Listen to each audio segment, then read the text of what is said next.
सद्गुरु वाचुनी संसारी तारक, नसेची निष्ठंक आन कोणी. इंद्रचंद्र देव ब्रह्मादी करुणी, संशयाचे श्रेणी छेदेतिना. उघडे परब्रह्म सद्गुरूची मूर्ती, पुरविते आरती शिष्याची या. इंद्रचंद्र देव ब्रह्मादी करुणी, संशयाची श्रेणी छेदेतिना.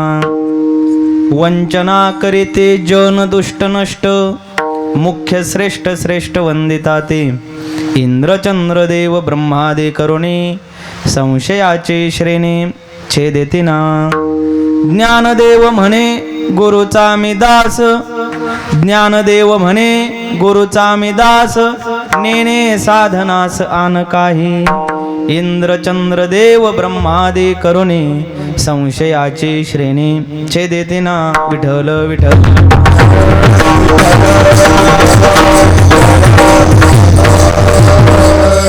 ओम शुक्लां ब्रह्मविचार सार परमामाद्यं जगद्व्यापिनीं, वीणा पुस्तकधारिणीं भयदां जाड्यन्धकारापहां. हस्ते स्फाटिकमालिकां विदधतीं पद्मासने संस्थितां. वन्दे तां परमेश्वरीं भगवतीं बुद्धिप्रदां शारदां. महायोगपीठे तटे भीमरत्यां, वरं पुण्डरीकाय धातुं मुनीन्द्रैः.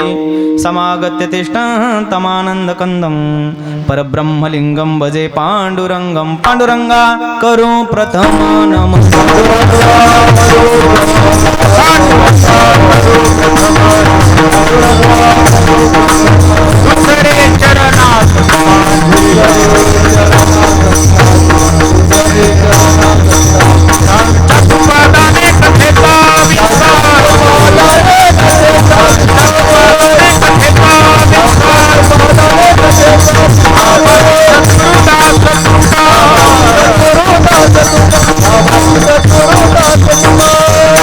मस्तक माझा पायावरी, या वारकरी संतांच्या. सद्गुरु वाचुनी संसारी तारक, नसेची निष्ठंक आन कोणी. इंद्रचंद्र देव ब्रह्मादी करुणी, संशयाची श्रेणी छेदेतिना. प्रस्तुत प्राप्त प्रसंगी संप्राप्त सेवेकरिता निवडलेला अभंग श्री क्षेत्र आळंदी निवासी असणारे विश्वमाऊली ज्ञानोबाराय यांचा 5 चरणाचा सद्गुरूंचं अलौकिक महत्त्व सांगून त्यांच्याविषयी असणारी अनन्यता या अभंगात प्रकट करतात. विठ्ठल विठ्ठल. अकारण कारण करुणावरुणालय भक्तवत्सल रुक्मिणी प्राणसंजीवन जगदाधार. भगवान पंढरीश पांडुरंग परमात्म्याच्या असीम कृपेद्वारे ज्ञान कैवल्य ज्ञान तेजोनिधी विश्वमाऊली ज्ञानोबाराय, श्रीमंत जगद्गुरु श्री तुकोबाराय आदी करून सर्व संत महंतांच्या कृपा आशीर्वादाने आदिष्ठान रूपी पंढरीश पांडुरंग परमात्मा रुक्मिणी माता यांच्या पवित्र दरबारामध्ये चालू असणारा अखंड हरिनाम सप्ताह. सप्ताहाचं वर्ष 18वं आणि या 18व्या वर्षातील दुसऱ्या दिवसाची कीर्तनरूपी सेवा माझ्या वाट्याला आली. हे माझं परम भाग्य आणि त्याकरता अभंग माऊली ज्ञानोबारायांचा आहे. श्री संत ज्ञानेश्वर महाराज प्रतिष्ठान आयोजित भव्य दिव्य अखंड हरिनाम सप्ताह आणि या सप्ताहाचे सर्वच कार्यकर्ते, अध्यक्ष, संयोजक, सदस्य आणि या सप्ताहाचे जवळजवळ 2500 सभासद आहेत. 2500 ना, आजीव सभासद 2500 आहेत. या 2500 सभासदांनी आयोजित केलेला हा भव्य दिव्य सप्ताह आता नवीनच मंदिराचं जीर्णोद्धार होत आहे, पूर्णत्वाला म्हणजे होत आहे, चालू आहे, झालेला आहे. तर सुरू केला संकल्प, सत्य संकल्पाचा दाता नारायण. सत्य संकल्प असेल तर त्याचा दाता नारायण होत असतो. स्वतः भगवान परमात्मा त्याला दातृत्वानं ते कार्य पूर्ण करून घेत असतात. असं सर्वांनी सत्य संकल्प केला आणि मंदिर उभं राहिलं. त्याचं जवळजवळ 18 वर्ष पूर्णत्वाला जात आहे. त्यानिमित्तानं या सप्ताहाला गायक वादक आदरणीय हरिभक्तपरायण आमचे गौतम महाराज, गौतम ऋषी हे या कीर्तनासाठी उपस्थित आहेत. गोड साथ करत आहेत, खूप गोड गायन करतात. गायनाबरोबर त्यांचा स्वभावही सुंदर गोड आहे. त्यांना साथ करणारे आदरणीय आमचे वाल्मिक महाराज. गौतम ऋषी, वाल्मिक ऋषी, काय ऋषीचे काय यमक जुळून आलेत. गौतम महाराज त्याचप्रमाणे वाल्मिक महाराज आणि मृदंगावरती ज्यांची साथ आहे आमचे पारमार्थिक सन्मित्र बजरंग महाराज गावडे गोड मृदंग वाजवतात आणि त्या मृदंगाबरोबर त्यांचा स्वभावही फार गोड आहे असे बजरंग महाराज आणि टाळकरी वृंद या परिसरातील सर्व ज्येष्ठ श्रेष्ठ कीर्तनकार महाराज मंडळी की ज्यांचं अनेक वर्ष परमार्थात गेलेले आहेत, साधना करत आहेत, पुढं करत राहणार आहेत आणि त्या साधनेच्या पुण्याच्या जोरावरती आज या ठिकाणी उभे आहेत. सर्वच परिसरातील टाळकरी वृंद, विनयकरी बाबा, समोर बसलेले महिला मंडळ, पुरुष मंडळ आणि या कीर्तनाकरता बालगोपाळ अशी जी संस्था आहे प्रकाश महाराज खतोडे भक्तियोग वारकरी शिक्षण संस्था आळंदी देवाची, हे गोड मुलं टाळ वाजवून नाचत आहेत. या सप्ताहाचं ते प्रमुख आकर्षण आहे. गोड साथ आहे, गोड माईक सिस्टीम आहे आणि या पवित्र काळामध्ये चालू असणाऱ्या या अखंड हरिनाम सप्ताहातील दुसऱ्या दिवसाची सेवा अभंग घेतलेला आहे माऊली ज्ञानोबरायांचा. कालही माऊली ज्ञानोबरायांचाच अभंग झाला नाही का. बहुतेक प्रतिष्ठानाने माऊलींचंच प्रतिष्ठान आहे, मग माऊली ज्ञानोबरायांचाच अभंग व्हावा. कालही झाला, आजही झालेला आहे. आणि या सप्ताहातलं विशेष असं आहे की सगळे कीर्तनकार ईश ईश नावाने सुरुवात आहे. दोन सोडले तर भागवत महाराज आणि गुरुवर्य पांडुरंग महाराज सोडले तर सगळे ईश आहे. गणेश, जयेश, योगेश असे सगळे कीर्तनकार ईश आहे. ईश म्हणजे देव. ऐका, अभंग फार गोड आहे. आता इथं आल्यानंतर माझा परिचय नाही अशी व्यक्ती फार कमी पाहायला मिळतील. कारण का परिचय आहे? कारण ही सगळी मंडळी आमच्यासोबत तीर्थयात्रेला असतात. अध्यक्ष आमच्यासोबत असतात. हरिश्चंद्र दादा फलके, गांडाळ महाराज, आमचे विनयकरी बाबा, चोपदार, ही सगळी ज्येष्ठ श्रेष्ठ मंडळी कीर्तनाला आहेत. त्यांच्याच योगाने हे कीर्तन मला प्राप्त झालेलं आहे. महिला मंडळ, पुरुष मंडळ सगळ्यांच्या चरणी विनम्र भावाने अभिवादन करून कीर्तन सेवेला प्रारंभ करतो. विठ्ठल विठ्ठल.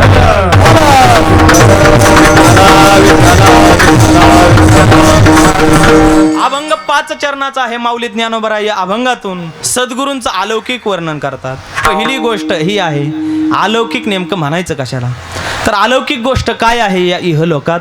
अलौकिक एकच गोष्ट आहे की ते चैतन्य आहे, सामान्य चैतन्य की जे व्यापून उरलेलं आहे. त्यालाच महाराज एका ठिकाणी म्हणतात, विठ्ठल जदिस्तळे भरला रिता ठाव नाही उरला, आज म्या दृष्टीने पाहिला विठ्ठलची विठ्ठल. जे सामान्य चैतन्य व्यापून उरलेलं आहे त्याला म्हणा सामान्य चैतन्य. हे एक गोष्ट अलौकिक आहे. पण अलौकिक म्हणजे नेमकं काय महाराज सांगा? तर अलौकिक त्याला म्हणतात की जे लौकिक नाही त्याला अलौकिक म्हणतात. अहो, ते व्यक्तिमत्व फार अलौकिक आहे. म्हणजे ते सामान्यात उठत नाही, बसत नाही, जरा ज्येष्ठात उठत बसत, त्याला अलौकिक तत्व म्हणतात किंवा अलौकिक व्यक्तिमत्व म्हणतात. मग नेमकं अलौकिक काय आहे? तर या संपूर्ण सृष्टीत एक तत्व अलौकिक आहे, त्याला सामान्य चैतन्य म्हणा. पण त्या सामान्य चैतन्याला जेव्हा उपाधी लागते तेव्हा त्याचे 3 प्रकार पडतात. कोणकोणते? पहिलं, देव अलौकिक आहे. दुसरी गोष्ट, देवाचं नाव अलौकिक आहे. आणि तिसरी गोष्ट, देवमान्य संत अलौकिक आहे. देवमान्य संत सद्गुरू अलौकिक आहेत.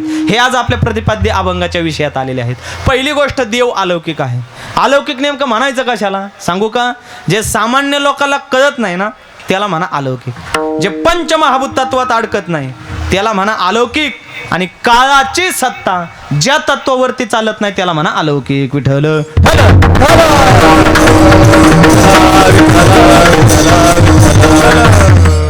पहिली गोष्ट, देव हे तत्व अलौकिक आहे. कसं आहे? सामान्य लोकांना देव कळत नाही. महाराज काय म्हणता, 18 वर्ष झाला आम्ही साधना करून म्हणतात सामान्य लोकांना देव कळत नाही. खरंच कळत नाही. कसा कळत नाही? लोक देवाच्या दर्शनाला येतात जाण्याकरता 20-20 दिवस पायी चालतात. तो विश्वमाऊली ज्ञानोबरायांच्या अलंकापुरीपासून पंढरपूर पर्यंत 22-22 दिवस पायी आपण चालतो आणि पंढरीच्या पांडुरंगाचं दर्शन घेऊन माघारी येतो का तसंच येतो आपण घेऊन? आषाढ शुद्ध एकादशीला मग तुमच्याकडे पास असेल, पास शिवाय तुम्ही दर्शन घेऊन दाखवा. आषाढ शुद्ध एकादशीला 22-22 दिवस आपण पंढरपूरला जातो आणि पांडुरंगाचं दर्शन न घेता माघारी येतो. आपण तिथं गेल्यावर प्रमाण पण सुईने पाठ केल्यात. कशी म्हणतात? देव त्या दिवशी विटेवर नसतो, मग कळसावर असतो. मग लोक प्रमाण म्हणतात, तुका म्हणे मोक्ष देखिल्या कळस तात्काळ हा नाश अहंकाराचा, किंवा पाहता रावळाची ध्वजा मुक्ती झाली त्या सहजा. त्या ध्वजेकडे पाहतात, कळसाकडे पाहतात आणि तिथून माघारी येतात. दर्शन न घेता माघारी येतात. सामान्य लोकांना देव कळत नाही. प्रमाण आपलं पाठ आहे. लोक म्हणतात पंढरीचा वार करी आणि वारी चुकून येते नाही बाबा, चुकून ये घरी. पंढरीची वारी दर्शन न घेता माघारी येतात. माझा मुद्दाच हा चाललाय. सामान्य लोकाला देव कळत नाही, खरंच नाही कळत महाराज. आपल्याला देव कळायला असता आपण दर्शन घेऊन माघारी आलो असतो. मग दर्शनाला कुठले लोक? मुंबईचे, पुण्याचे, छे मराठवाडा, विदर्भ, खानदेश, परभणी जिल्हा, बीड, उस्मानाबाद इकडचे लोक पंढरीच्या पांडुरंगाच्या दर्शनाला, आणि पुणेकर, मुंबईकर लगेच माघारी येतात. सामान्य लोकाला देव कळत नाही. महाराज म्हणले, तुकाराम महाराज, आपलीकडला वारकरी, पुणे जिल्ह्यातला आपला मुंबई पट्ट्याचा वारकरी दर्शन न घेता माघारी आला, त्याला पांडुरंगाचं दर्शन दिलंच पाहिजे. मग तुकोबारायांनी देवाला घेतलं आणि जनसामान्याच्या घरापुढे आलं. देव कसा कळत नाही ऐका, तर संपूर्ण समाजाकडे प्रार्थना केली. देव घ्या कोणी, देव घ्या कोणी, आयता आला घर पुसोनी. देव घ्या. तुम्ही पंढरपूरला गेले, देवाचं दर्शन न घेता माघारी आले, आता देव घ्या. तर समाजाने विचारला, आम्ही घेतो देव, पण किती पैसे द्यायचे? महाराज म्हणले, देव घ्या फुका, देव घ्या फुका, फुकट घ्या. पण समाजाने सांगितलं, देवाला ठेवायची जागा जे हृदय ना, ते आमचं काम क्रोधाधिक विकाराने गच्च भरले, आम्हाला देव नको.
भर साखर घ्यावी, गौतम महाराजांच्या मुखात घालावली. वा, समर्पक प्रमाण. देव न लगे, देव न लगे, साठवणीचे रुंधले जागे. आम्हाला देव नको. कारण विचारलं, का नको?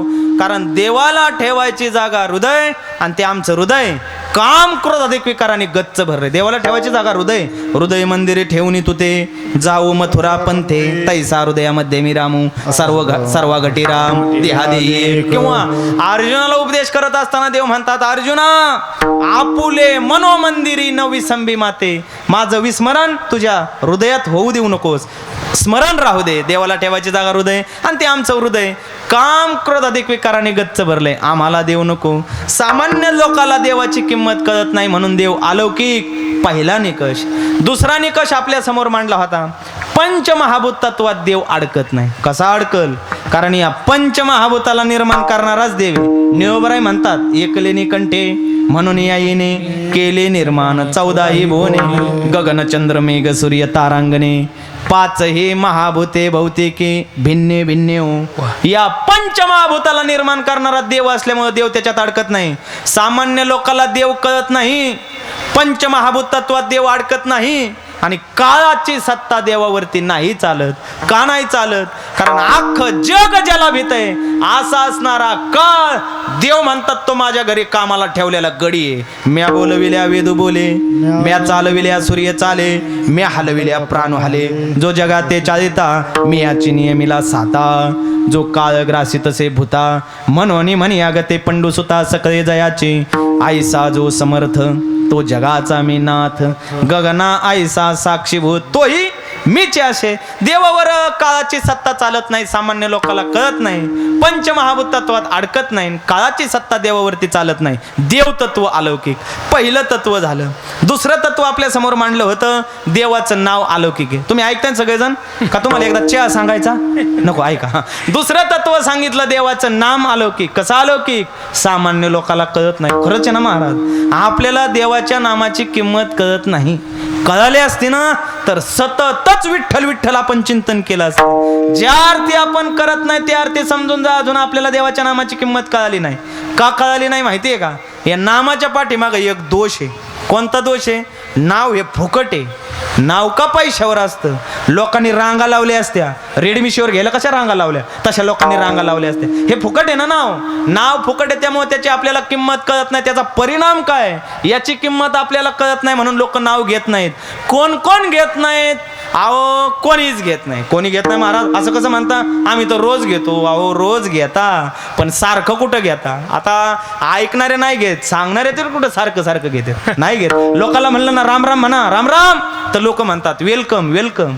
लोकांना म्हणलं जय हरी येतो आता, लोक म्हणतात बाय बाय. लोक राम राम म्हणत नाहीत. सांडोनिया राम राम, ब्राह्मण म्हणते दोम दोम. अहो मोठी माणसं राम राम म्हणत नाहीत. तुम्हाला पाहायचंच का? पाहायचं का तुम्हाला? पहा विठ्ठल विठ्ठल.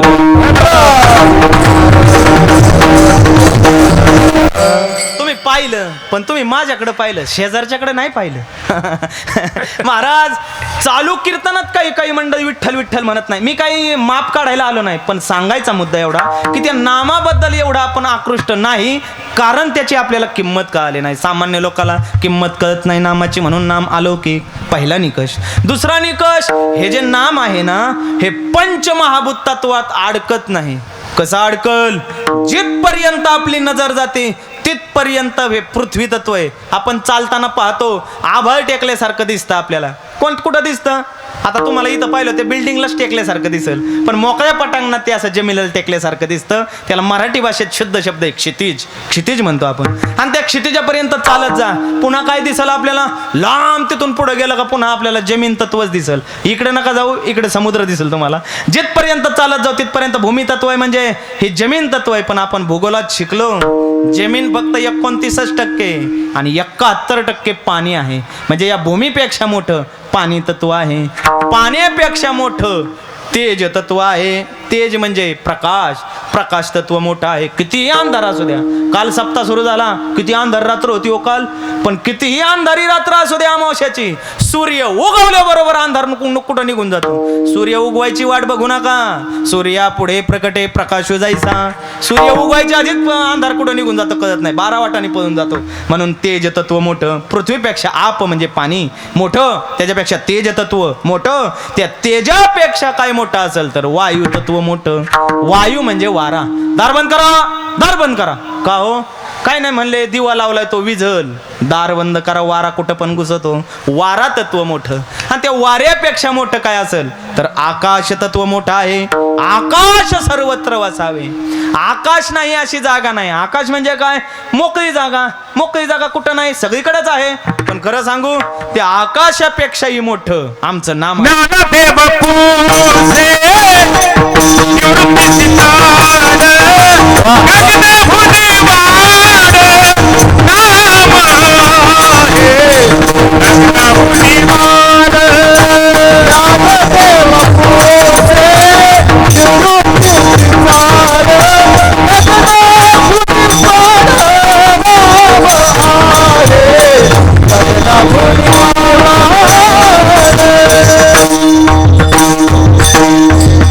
ज्ञानदेव पुसे निवृत्तीसे चाड, गगनाहुनी वाढ नाम आहे. आकाश मोठं आहे हो या पंचमहाभूतात, पण आकाशापेक्षा मोठं काय? माऊली ज्ञानोबराय म्हणतात गगनाहुनी वाढ नाम आहे. आकाशापेक्षा मोठं नाम आहे. सामान्य लोकांना नाम कळत नाही. पंचमहाभूत तत्वात नाम अडकत नाही, कारण गगनाहुनी वाढ नाम आहे, आकाशापेक्षा मोठं नाम आहे. आणि तिसरी गोष्ट, काळाची सत्ता त्या नामावरती नाही चालत. कशी चालल? अख्ख्या जगाला घाबरविणारा काळ एकदा का त्या परमात्म्याचं नाव घेतलं का काळ पळून जातो. सोमवारच्या मालिकेतील पहिलाच अभंग माऊली ज्ञानोबरायांचा. ओम नमो शिवा आदी कावडे घेतले खांदे, मिळाले संत मांदे, त्यांचे चरण रजवंदू रे. धड धड धड धड तुडू तुडू तुडू तुडू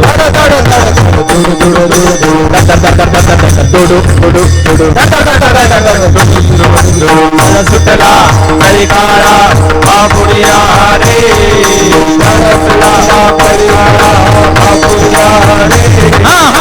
सुटला हरी काळा बापुरिया रे.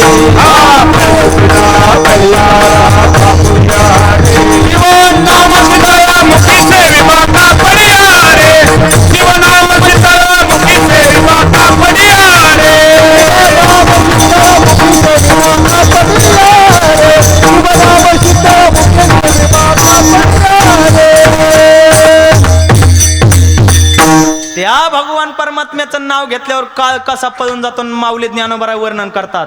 दड दड दड दड तुडू तुडू तुडू कसा पकवाज असतोय पत्र्यावर दगड पडले आणि धन धन धन धन असा पकवाज वाजला पाहिजे. वारकऱ्याचं कीर्तन असं युद्ध पातळीवर चाललं पाहिजे. सप सप सप नाही तर काय जण तो का म्हणे माझे खाली बस. ऐका, सामान्य लोकांना नाम कळत नाही, पंचमहाभूत तत्वात नाम अडकत नाही, काळाची सत्ता त्या नामावरती चालत नाही. प्रातस्मरणीय पांडुरंग बाबा वैद्य म्हणायचे, देवाचं नाव घेतल्यावर काळ चिंग चिंग चिंगाट पळून जातो. झिंग झिंग झिंगाट नाही तर काहींच्या ते बी ध्यानात यायला बसलंय. काळ पळून जातो देवाचं नामस्मरण केल्यानंतर. सामान्य लोकांना नाम कळत नाही. आपल्याला आळस नका देऊ, पंचमहाभूत तत्वात अडकत नाही आणि काळाची सत्ता त्या नामावरती चालत नाही. नाम अलौकिक. आणि तिसरा विषय प्रतिपाद्य अभंग करता घेतलाय, सद्गुरु अलौकिक, देवमान्य संत अलौकिक. कसे अलौकिक? पहिला निकष, सामान्य लोकांना अजिबात कळत नाही. संत, साधू संत, सत्पुरुष, सद्गुरु सामान्य लोकांना कळत नाही. बरं पहा ना, विश्व माऊली ज्ञानोबरांच्या त्या काळामध्ये किती लोकांना कळाले माऊली. कळाले असते तर काही लोकांनी चांगल्या लोकांनी कोरांना दिलं होतं, पण काही येडे हळदीने त्यात माती टाकायचं काम केलं. सामान्य लोकांना साधू संत कळत नाही. ते गेल्यावर मग त्यांचा मोठा उत्सव साजरा करतात, पण जिवंतपणे त्यांना अजिबात किंमत देत नाही. सामान्य लोकांना साधू संत कळत नाहीत. पहिला निकष. दुसरा निकष, साधू संत सद्गुरु हे पंचमहाभूत तत्वात अडकत नाहीत. कसे अडकतील? तुम्ही फक्त मला साधूचं नाव सांगा, संतांचं नाव सांगा, मी तुम्हाला तत्व सांगतो कोणत्या तत्वाला जिंकलं. सांगा एखाद्या साधूचं नाव, संतांचं. का तुम्ही नाही सांगायचं कबूल केलंय? नका सांगू, मीच सांगतो. घ्या विश्व माऊली ज्ञानोबारायांचं वर्णन. माऊली ज्ञानोबाराय, निवृत्तीनाथ महाराज, सोपानदेव या साधूंनी पृथ्वीत समाधी घेऊन त्यांनी पृथ्वी तत्वाला जिंकलं. पृथ्वी हे तत्व आहे. माझ्या चित्तकला मुक्ताईने आकाशात वीज चमकावी आणि क्षणार्धात अंतर्धान पावी अशा चित्तकला मुक्ताई माता गुप्त झाल्या. त्यांनी तेज तत्वाला जिंकलं.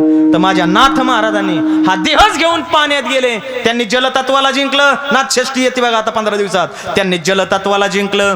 तर माझ्या जगद्गुरु श्री तुकोबारायांनी हा देह इथंच जाळायचा असतो, नाही तर पुरायचा असतो, पण अद्भुत अशी क्रांती केली की हा देह घेऊन आकाश मार्गे ते वैकुंठाला गेले. त्यांनी आकाश तत्वाला जिंकलं. पाचही तत्वाला जिंकणारी ही महापुरुष होती. आपण ज्यांचं भजन करतो, आपण ज्यांना सद्गुरू म्हणतो, आपण ज्यांना संत म्हणतो, ते देवमान्य आहेत का समाजमान्य हे पाहावं. त्यांनी कोणत्या तत्वाला जिंकलं का याचा अभ्यास करावा, मगच त्यांच्या पाठीमागं लागावं. हे तत्व जिंकणारे साधू संत होते. सामान्य लोकांना कळत नाहीत, पंचमहाभूत तत्वात अडकत नाहीत. आणि तिसरी गोष्ट, काळाची सत्ता त्यांच्यावरती चालत नाही. माऊली ज्ञानोबारायांना काळ नेण्याकरता आला 16व्या वर्षी. तर संत श्रेष्ठ निवृत्तीनाथ दादांनी 2 बोटं दाखवली, काळ निघून गेला. पुन्हा 18व्या वर्षी आला, मग स्वपनदेवाने 2 बोटं दाखवली, काळ निघून गेला. पुन्हा 2 वर्षांनी आला 20व्या वर्षी, आणि मग चित्तकला मुक्ताईने 2 बोटं दाखवली. जो काळ निघून गेला अजून माघारी आला नाही. काळाची सत्ता साधू संतांवरती नाही चालत. थोडा इको झालाय का? थोडा कमी करा. जगद्गुरु श्री तुकोबारायांना नेण्याकरता देव विमान घेऊन आले पुष्पक नावाचं. आणि पूर्वी काय लोहगावला होतं, आता आहे, पण देहूला काय विमानतळ नव्हतं. पूर्वी देहूगावला विमानतळ नव्हतं. आता आहे का देहूला? आता बी नाही, पूर्वी नव्हतं, आता बी नाही. ऐकता ना तुम्ही? ऐका. पूर्वी नव्हतं ना, आता बी नव्हतं विमानतळ नव्हतं. मग देवाला विमान थांबवायची जागा कुठं? देवाने विमान आणलं आणि उंच विमान इंद्राणीच्या पलीकडे उभं केलं, नदीच्या पल्ल्याड देवाने विमान उभं केलं. उभं केल्यानंतर देव देहू गावात आले आणि महाराजांना म्हणले, महाराज चला वैकुंठाला. अहो अष्टमीला, अहो माझी येण्याची तिथं फाल्गुन वद्य द्वितीय आहे, बिजेला मी येणार तुमच्या बरोबर, थांबा. आणि देवाला 5-6 दिवस थांबवलं आणि निघाला. सूर्योदय झाला. आता देव म्हणले चला माझ्या बरोबर येतो. पण जायची सोय काय आहे? म्हणले मी विमान घेऊन आलोय. कुठे? नदीच्या पलीकडं. गेले नदीच्या पलीकडं. तुकाराम महाराजांनी ते विमान पाहिलं. उंच विमान होतं, काही पटरी नव्हती, त्यामुळे विमान उभा करायला जागा नव्हतं. उंच विमान उभं केलं. तुका महाराजांनी पाहिलं, विमानात पाय ठेवायला जागा नाही, खुर्ची नाही न शिडी बी नाही. महाराजांनी विमानाला एक प्रदक्षिणा मारली, पण काय पाय ठेवायला जागा नाही. देवाकडे पाहून महाराज म्हणले, देवा आला का पाय ठेवायला तरी जागा ठेवायची, मी कसं काय पाय वरती ठेवायचा? तर देव म्हणले थांबा, मी सोय करतो. महाराज म्हणले आता तू सोयच नको करू, मीच माझी सोय करतो. आपुले आपण करा सोडवून, मीच माझी सोय करतो. आणि महाराजांनी पाहिलं तर जसं देहुगाव महाराजांना वाट लावायला आलं होतं तसा काळ सुद्धा वाट लावायला आला होता. आणि यमाकडे पाहिलं महाराजांनी, यमाला आवाज दिला, यमा इकडे. महाराज यमच पळत आला. काळजी नका करू, कीर्तनात येत नाही. यम पळत आला, काय केलं, यम वंदितो चरणी. महाराजांचं दर्शन घेतलं, महाराजांकडे पाहून म्हणतो, बोला महाराज काय सेवा करू. काय सेवा करू, दिसत नाही तुला, बराच वेळ झाला विमानाला प्रदक्षिणा मारतोय, काही केलं पाय ठेवायला जागा नाही विमानात, खाली वाक. महाराज खाली वाकवलं. कोणाला, काळ आला. आणि त्याच्या मस्तकावरती पाय देऊन महाराज आकाश मार्गे वैकुंठाला गेले.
काळाच्या मस्तकावरती पाय दिला आणि आकाश मार्गे वैकुंठाला गेले.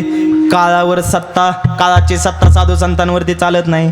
सामान्य लोकाला सद्गुरू संत कळत नाहीत, पंचमहाभूतत्वात अडकत नाहीत आणि काळाची सत्ता साधूवरती चालत नाही. म्हणून सद्गुरू अलौकिक, अशा सद्गुरूंचं वर्णन विश्वमाऊली ज्ञानोबा राय दिवस रात्र करत होते.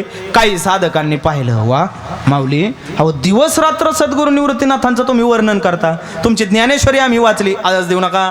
आणि तुमची ज्ञानेश्वरी वाचत असताना अध्याय पहिल्यापासून तुम्ही जे सद्गुरूंचं वर्णन चालू केलं, शेवटच्या अध्यायापर्यंत नुसतं माऊली ज्ञानोबा राय तुम्ही सद्गुरूंचंच वर्णन करता. कधी कधी सद्गुरू निवृत्तीनाथांना म्हणावं लागलं, माऊली थांबा, कवर माझं वर्णन करता. अहो गीताख्यानाकडे थोडं ध्यान द्या, माझंच वर्णन करताय तुम्ही नुसतं. मग माऊली ज्ञानोबा राय गीताख्यानाकडे ध्यान द्यायचं. तुम्ही काय एवढं सद्गुरूंचं वर्णन करता, काय एवढी तुम्ही सद्गुरूंची साधना करता. काही साधना सद्गुरूंची तुम्हाला तारणार आहे का. माऊली ज्ञानोबा राय म्हणले, हो ही तर सद्गुरूंची साधना मला तारणार आहे. मग ही सद्गुरू हे साधन आहे का. माऊली ज्ञानोबा राय म्हणले, हो सद्गुरूंची सेवा करणं हे फार मोठं साधन आहे.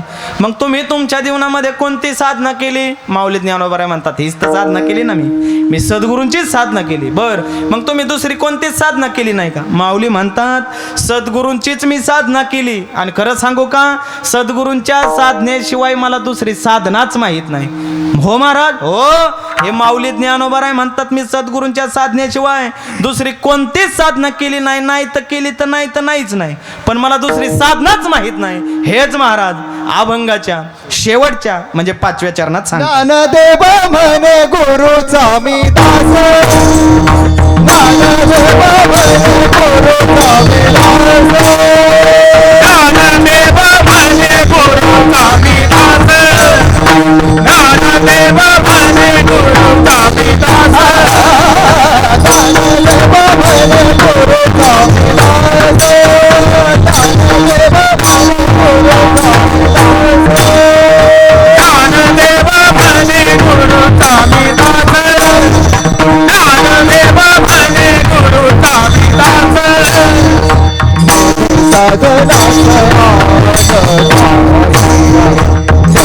साधना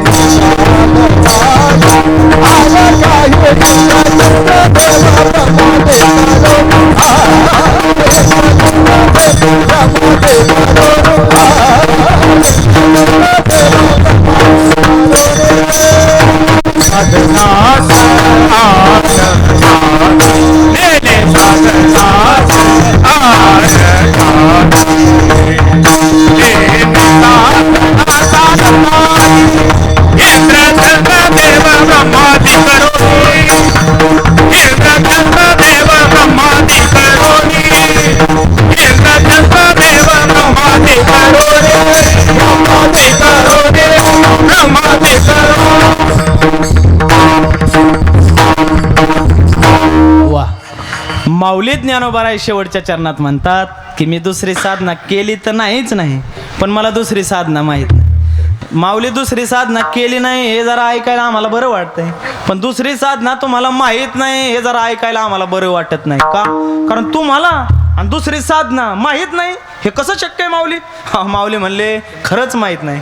का माहीत नाही? कारण माऊलीने त्यात उत्तर दिलंय असं की आपण ज्या साधनेवरती आरूढ आहोत ना ती साधना आपल्याला मोक्षापर्यंत नेणार असेल तर बाकीच्या साधनाचं आपल्याला करायचंय काय? अहो माऊलींनी ज्ञानेश्वरीच्या पहिल्या अध्यायात अर्जुनी शोधयोग नाम सांगितलं. अर्जुनाच्या अंतःकरणातलं ज्ञान प्रकट केलं त्याच्या मुखातून. एवढं माऊली ज्ञानोबारायांचा अभ्यास, एवढी साधना माहीत, दुसरा सांख्ययोग, तिसरा कर्मयोग. एवढं सांगत असताना कर्माने कसा मोक्ष आहे, ज्ञानाने कसा मोक्ष आहे, भक्तीने कसा मोक्ष आहे, चांगलं सत्य बोलला, सत्य आचरण करण्याने कसा मोक्ष आहे, एवढ्या साधना तुम्ही मोक्षापर्यंत नेऊन सांगणारे माऊली आणि खुशाल म्हणताय मला दुसरी साधना माहित नाही. याचं उत्तर असं आहे की ज्या साधनेवर आपण आरूढ आहोत ना ती साधना मनुष्याने केली पाहिजे आणि त्याच साधनेवर आरूढ राहिलं पाहिजे. का बरं? कारण कोणतीही साधना असू द्या ती साधना मनुष्याला साध्यापर्यंत नेवल्याशिवाय राहत नाही.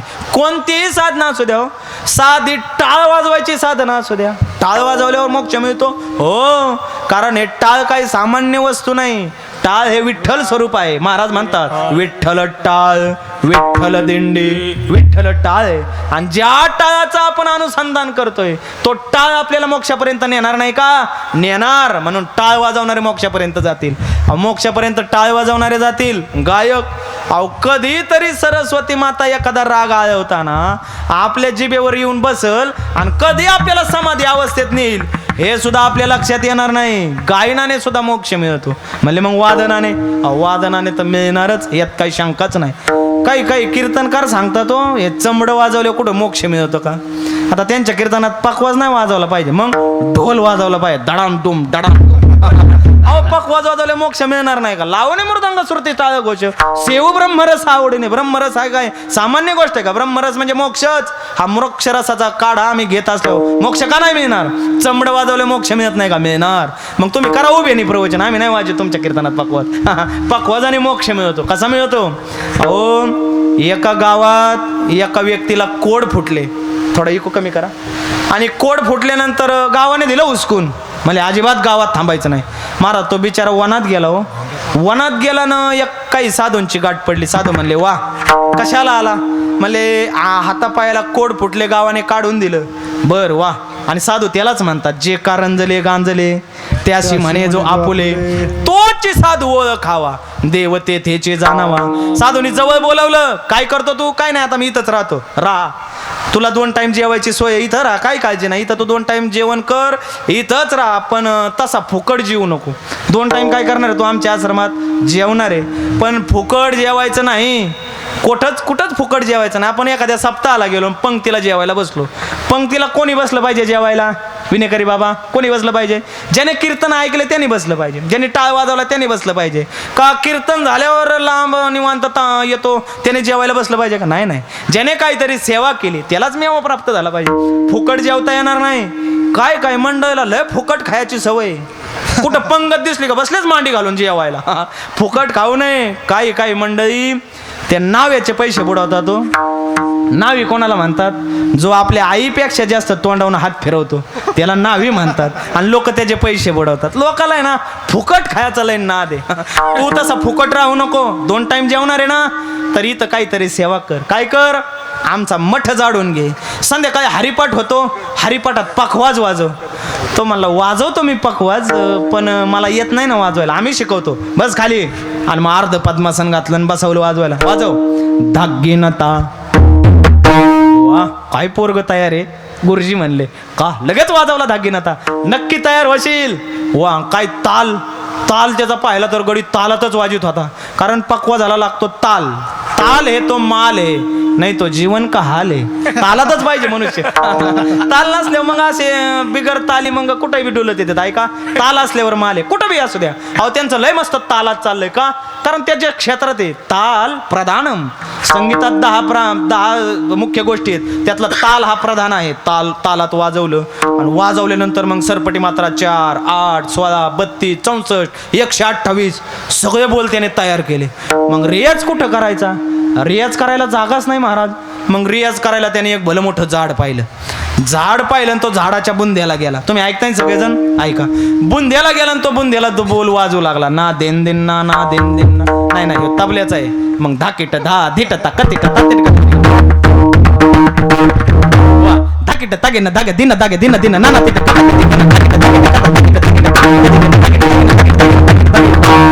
वा कत्ता धिकिट तिकीट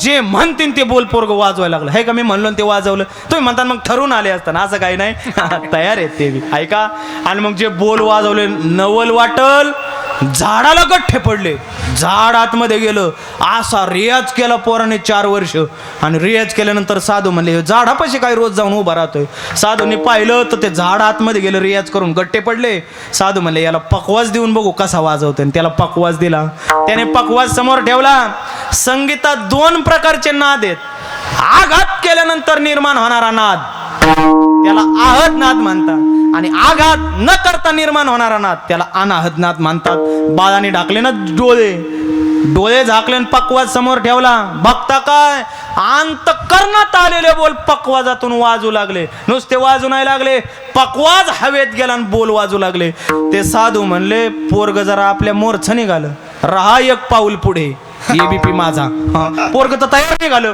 आणि जे वाजवायला लागलं पोरग मनात आणलेले बोल पकवाजात वाजायला लागले नवल आहे का नाही हे तर नवल सोडा ते वाजवता वाजवता आवाज यायला लागला ना अंगावरचे कोड निघून गेले कोड तर निघून गेलेच गेले पण पखावत घराण्यात त्याचा घराणा तयार झाला कोडियाचा कोरिया कैसा झाला तुम्ही सगळे शिकलेली मंडळी आहेत या गुगलवर टाकून बघा कोडियाचा कोरिया कसा झाला 2 घराणे आहेत मुख्य कुदमसिंह आणि नाना पानसे या कुदमसिंह घडलेली कथा आहे कोडियाचा कोरिया झाला घराणा तयार केला त्याने कशाची कृपा पकवाजाची त्याला पुढे मोक्ष प्राप्त झाला कोड तर निघून गेलेच गेले रोगही जातात या साधनेने जर सामान्य साधना केली तर रोग बरे होतात मोक्ष प्राप्त होतोय तर सद्गुरूंची सेवा केल्यानंतर का होणार नाही माऊली ज्ञानोबा म्हणतात मी सद्गुरूंची साधना केली म्हणून मला दुसरी साधना माहित नाही का बरं कारण आपण ज्या साधनेवरती आरूढ आहोत ना ती साधना आपल्याला इतकी मुख्य दिसली पाहिजे की बाकीच्या साधना त्याला गौण वाटल्या पाहिजे म्हणून माऊली ज्ञानोबा म्हणतात मी ती साधना केली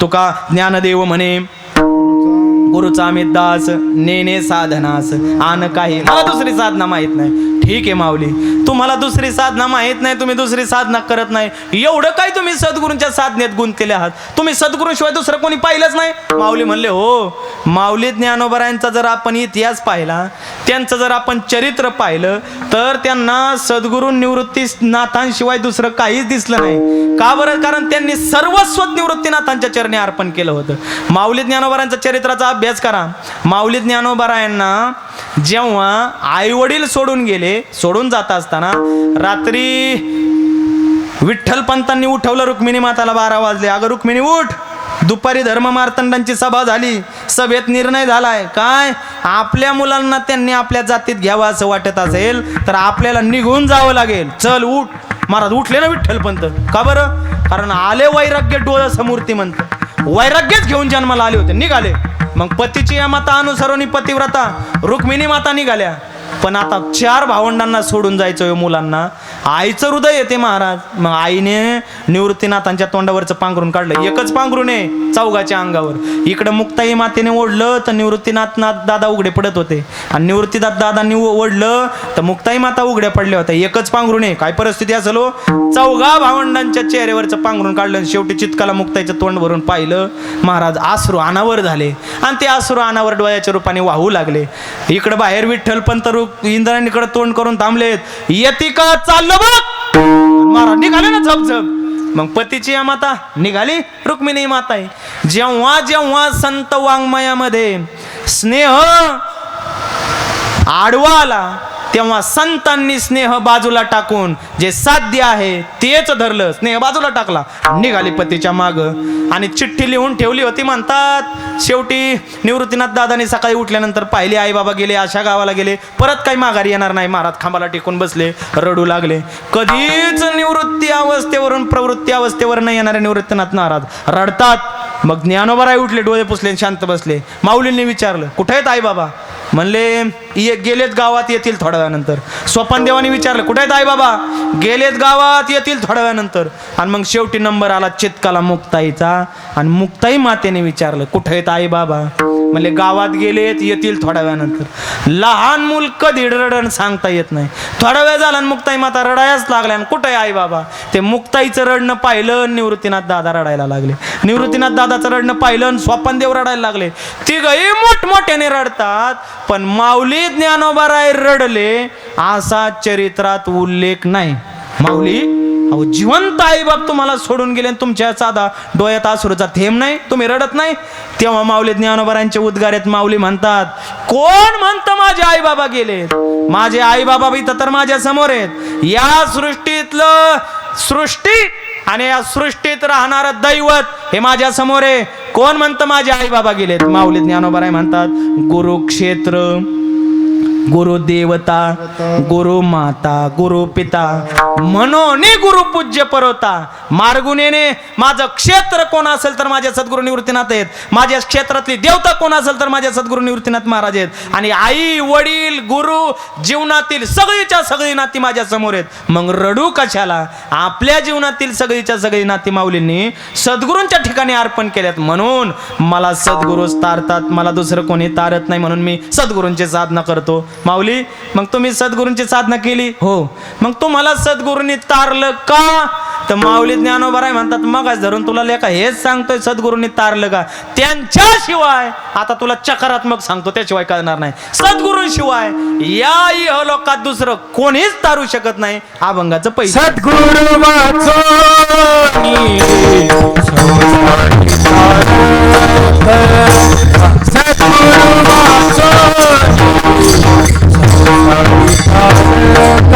सद्गुरु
पहिल्या चरणात सांगतात सद्गुरु वाचोनी संसारी तारक नसेच निष्टंक आन कोणी. सद्गुरूंशिवाय दुसरं कोणी तारत नाही. आता ऐका, सद्गुरूंशिवाय दुसरं कोणीच तारत नाही. मी साधना केली, मी तरलो ज्ञानदेव म्हणे, तरलो तरलो आता उद्धरिलो गुरु कृपे. मी सद्गुरूंच्या कृपेनेच माझा उद्धार झाला आणि सद्गुरूंशिवाय दुसरं कोणीच तारत नाही. आता या ठिकाणी थोडी शंका येते. कशी शंका येते? कारण पंढरीश पांडुरंग परमात्मा म्हणतात तुम्हाला जर तरायचं असेल ना तर तुम्ही माझ्याकडे या. भवसागर तरता कार्य करीत सा चिंता पहिलं उभा दाता कटी कर ठेवूनिया त्याचे पायी घाला मिठी मोल नेगे जग जेठी आणि भावा एकासाठी खांदावा हे आपल्या देव म्हणतात तुम्हाला तरायचंय ना नामाची या सहस्रवरी नावाई अवधारी सजोनी या संसारी तारू झालो मी तारतो तुम्हाला भवसागरातून आणि तुम्हाला तरायचं असेल तर तुम्ही माझ्याकडे या देव काय म्हणतात माझ्याकडे या कोण म्हणतंय मी नाही देव काय म्हणतात माझ्याकडे या तरायचं असेल आणि माऊली ज्ञानोबा म्हणतात सद्गुरूंशिवाय दुसरं कोणीच तारू शकत नाही मग माऊली ज्ञानोबा म्हणतात ते खरं का देव म्हणतात ते खरं आता नेमकं कोणाचं खरं एकाचं खरं आणि एकाचं खोटं म्हणायला आपणही तेवढे विद्वान नाहीत मग कोणाचं खरं आणि कोणाचं खोटं देव म्हणतात त्यांचं बरं का माऊलींचं बरं आता तुम्हाला काय वाटतंय कोणाचं बरोबर असेल माऊलींचं का देवाचं नाही वारं बघून उफणू नका तुम्ही कोणाचं बरोबर हा देवाचं बरोबर का बर आणि मग या अभंगाचं काय करायचं कोणाचं बरोबर आता म्हणा माऊलींचं बरोबर आता तिसरं सोडून नाही एक तर छापा नाही तर काटा उभं नाही राहत नाणं बर आता तसं पाहिलं तर दोन्ही मोठे व्यक्ती आहेत दोघांची आपण संगतीने मी तुम्हाला अर्थ सांगतो तसं तारतात तर सद्गुरूच तारतात बरं नाही तर मी अभंग घेतला आणि म्हणून उगं म्हणायचं देव तारतोय देव नाही तारेत सद्गुरू तारतात पटवून देऊ का तुम्हाला पटवून देऊ का ऐका देव म्हणतात ठीक आहे बाबा मी तारितो पण मी तसा तारीत नाही जेव्हा तारायचं असतं ना एखाद्या भक्ताला तेव्हा माझा देवपणा सोडावा लागतो आणि सद्गुरू व्हावं लागतं आपणचे देव होय आपणचे देव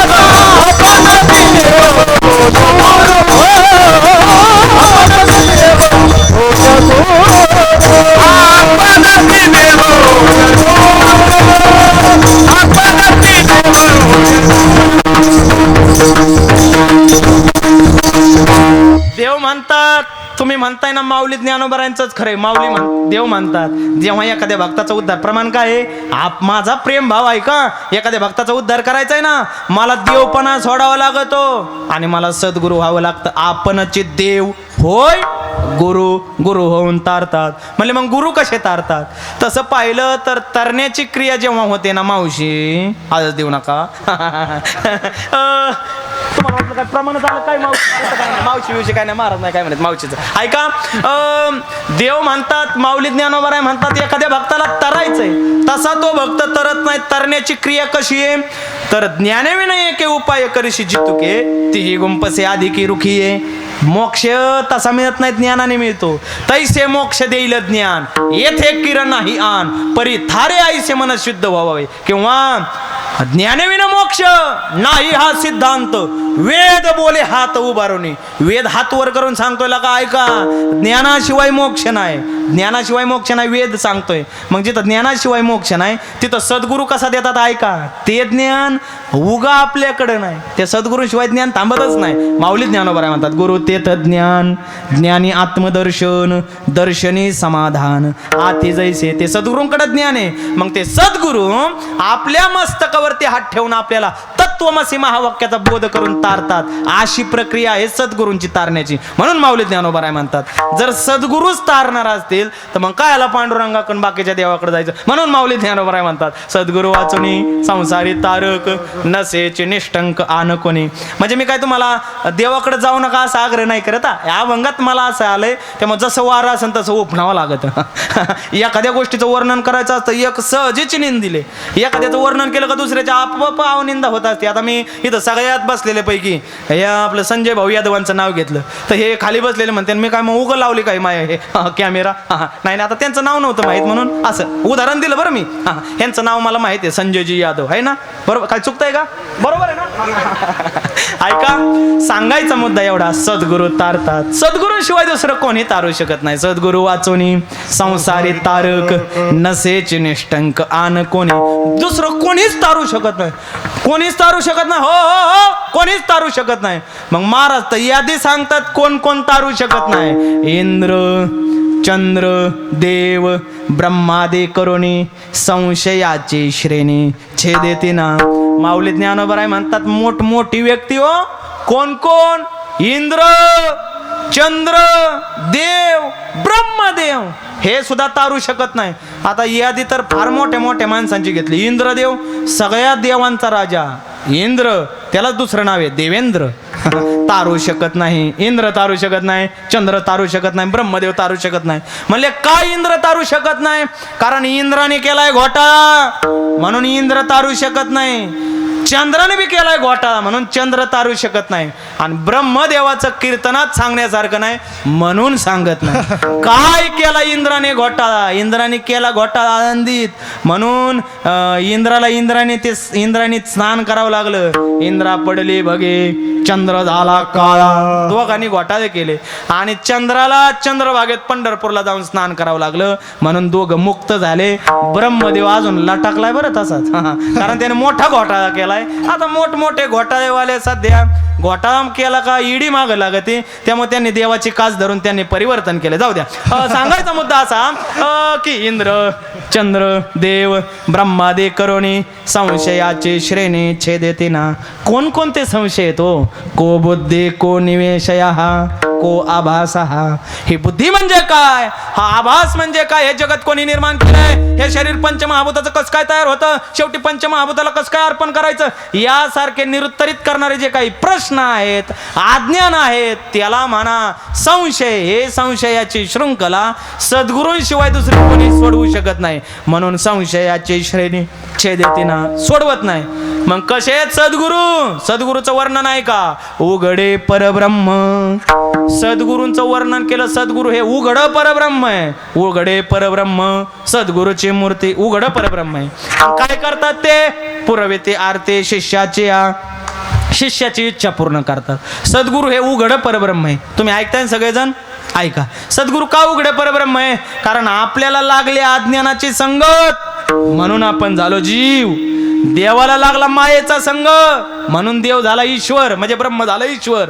आणि सद्गुरूंना कशाचा संग आहे? सद्गुरूंना संगच नाही, ते उघडे म्हणून उघडे परब्रह्म. सद्गुरूची मूर्ती उघडे येते म्हणून त्याच्या जवळ गेला रे गेला की तो मनुष्य मुक्त होतो. उघड परब्रह्म आहे. उघडे परब्रह्म सद्गुरूची मूर्ती. काय करतात ते? पुरविते आरते शिष्याची आरती नाम इच्छा. सद्गुरू शिष्याची इच्छा पूर्ण करतात. काय असते व शिष्याला इच्छा? काय नाही. सद्गुरू तुम्ही काही एकदा डोळे झाकले का तुमच्या मठावर मला बसू द्या, ही असते काय शिष्याची इच्छा. शिष्याची ती इच्छा नसते. मग काही मी उद्धार पावेन, काही कृपा करेल नारायण. आईसे तुम्ही सांगा संतजन, करा समाधान चित्त माझे. मला देव भेटल का? ही शिष्याची इच्छा सद्गुरू पूर्ण करतात. पुरवेती आरती शिष्याची.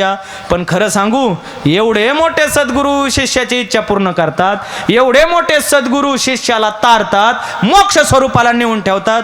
पण खरं सांगू, कितीही मोठे सद्गुरू असू द्या, लोक त्यांना नाव ठेवल्याशिवाय राहत नाही. त्यांची वंचनाच करतात. वंचना करीते जन. लोक त्यांची वंचना करतात. वंचना करीते जन. दुष्ट स्वरूपाचे लोक त्यांची वंचना करतात. कुठपर्यंत? नष्ट होईपर्यंत वंचना करते जन. दुष्ट नष्ट. लोक नावं ठेवतात. लोकाला आहे ना नावं ठेवायचा एक लय नाद लागलाय.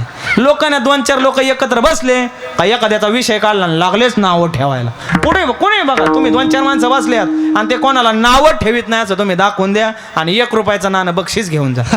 लोक नावच ठेवणार महाराज. काही कोणाला बी नावं ठेवणार. कीर्तन करा आला ना, त्याने 10 वाजून 5 मिनिटं पुढे गेला की लोक म्हणणार याला काय कीर्तन मिळालं होतं का नाही का वा. बरं 10च्या अगोदर सोडलं, भांडवलच संपलं असेल. बरं पैसे मागून घेतले, काय भीक लागली महाराजाला, बरं माघारी दिले, झालं त्याला काही येतच नसेल. लोक कसंही वागा नावं ठेवतात. आता खरं सांगा, जिथं देवाला नावं ठेवायची लोकांनी शिल्लक ठेवलं नाही तिथं साधू संतांना लोक नावं ठेवणार नाहीत. सोडून द्या. लोक नावं ठेवतात, वंचना करते. पण खरं सांगू, कितीही लोकांनी नावं ठेवू द्या, मोठी माणसं त्यांचं वर्णन करतात. मुख्य श्रेष्ठ वंदिता ते कोण कोण? कृष्णे गुरु संदीपान पूर्ण ब्रह्मदावियले महाराज कृष्ण सांदीपानी ऋषींच्या दरबारात गेले 64 दिवस राहिले बरं. आणि ते रोज एक विद्या शिकू लागले. 64 विद्या आहेत. मग 64 दिवसात 64 विद्या. पहिल्या दिवशी गेले, पखवाज लावला, लागले पखवाज वाजायला. दुसऱ्या दिवशी गेले, स्वर लावला, लागले गायन करायला. तिसऱ्या दिवशी फेटा बांधला, लागले ना कीर्तन करायला. आणि मग अशा कला शिकत गेले. चौथ्या दिवशी गेले, म्हणजे थांबले तिथं, घेतली पाककला शिकले. पाककला, स्वयंपाक शिकावा लागतो बरं. सासू पुढं बसून, आई पुढं बसून स्वयंपाक शिस्तीत शिकावा लागतो. नाही तर काय माता मावल्या डबेच्या डबे मसाला आणि चव नाही कशाला. पक्वास ते शिकावं लागतं. कोणती गोष्ट पक्वास असू द्या, गायनाचा शिकू द्या लागतं. आणि मग 64 कला शिकल्यानंतर 65व्या दिवशी म्हणले, महाराज गुरुवर्य येतो आता बाद झालं, मी 64 कला शिकलो. आणि निघाल्यानंतर 2-4 पावलं पुढे गेले. काय देवाच्या मनात आलं, पुन्हा देव माघारी आले आणि सद्गुरूंना साष्टांग दंडवत घातला. देव म्हणले, साधू म्हणले, सांदीपान ऋषी म्हणले, अहो शिकले तुम्ही 64 कला, आता काय राहिलं? ते म्हणले, आता एक कला राहिली. कोणती? जन्माला आलो कृष्ण म्हणून. पण सांगा ना, या देहाला कृष्ण का म्हणतात? सांगा माझं कार्य कृष्णाचं. मी जन्माला येऊन कोणतं कार्य करावं, कसं जगावं, कसं मारावं, कसं वागावं, हे शिकतोय फक्त मी तुमच्याकडून. हे मला तुम्ही सांगा. कितीही मोठा देव असू द्या, पण कसं वागावं, स्वची ओळख प्राप्त करून घेण्याकरता सद्गुरूकडे जावं लागतं. म्हणून मुख्य श्रेष्ठ वंदिता ते महाराज वशिष्ठाकडे गेले ना रामप्रभू. शिकले विद्या, पण शेवटी विचारलं, सांगा मला एक पत्नी का म्हणतात? सांगा मला एक बाणी का म्हणतात? सांगा मला एक वचने का म्हणतात? मग ते वशिष्ठांनी गुह्य ज्ञान रामप्रभूला दिलं. मुख्य श्रेष्ठ वंदिता ते इंद्रचंद्र देव ब्रह्मादि करुणी संशयाचे श्रेणी छेदेते ना विठोबा रखुमाये.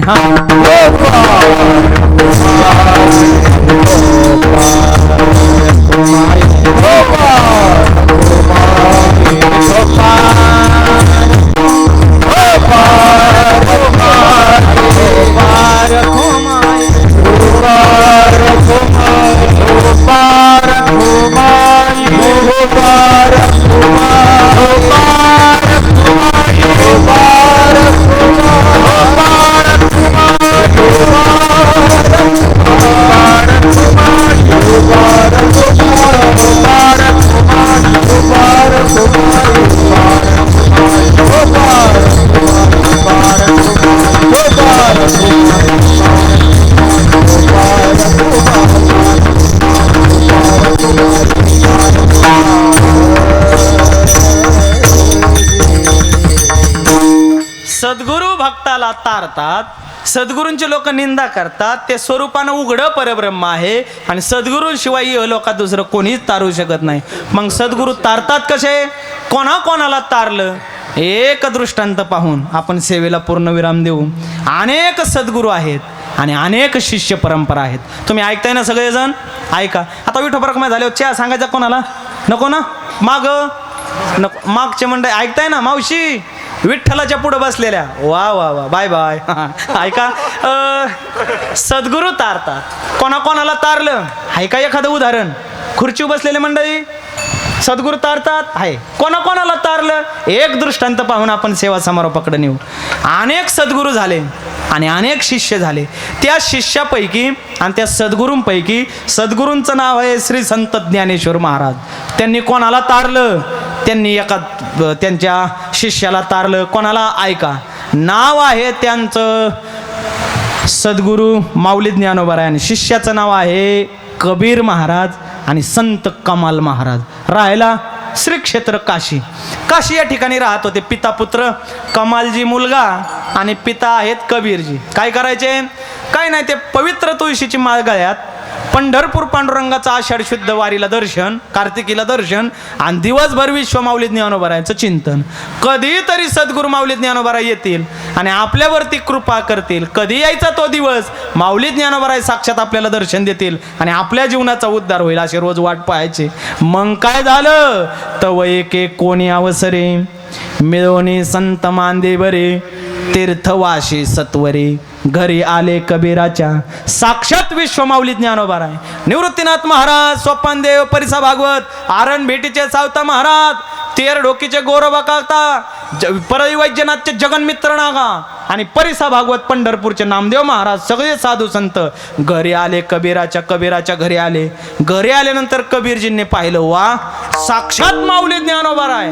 गाले संतासी आसने, संतांना बसाय टाकलं. पूजा करे काया वाचा मने, मनाने पूजा केली, कायेनं पूजा केली, पाणी दिलं, बसायला टाकलं.